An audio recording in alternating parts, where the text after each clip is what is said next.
Bu sual buraxılış imtahanında istifadə olunmuş tənliklər sistemi mövzusuna aid test tapşırığıdır. Keçək həllə.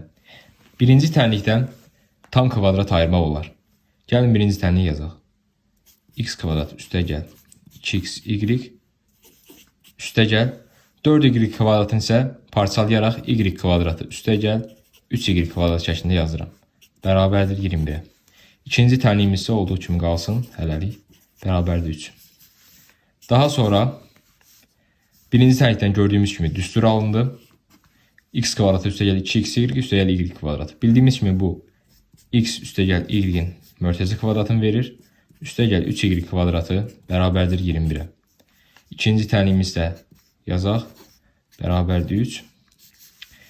İkinci tənlikdən bildiyimiz bu ifadəni birinci tənlikdə yerinə qoyub y-i tapa bilərik. Onda x plus y 3-dürsə, deməli onda 3-ün kvadratı, yəni 9 üstəgəl 3y kvadratı bərabərdir 21-ə. Buradan 3y kvadrat bərabərdir 12-yə, y kvadrat da bərabərdir 4-ə. Y-i tapmağa ehtiyac yoxdur. Elə məhz bizdən y kvadratını soruşurdu.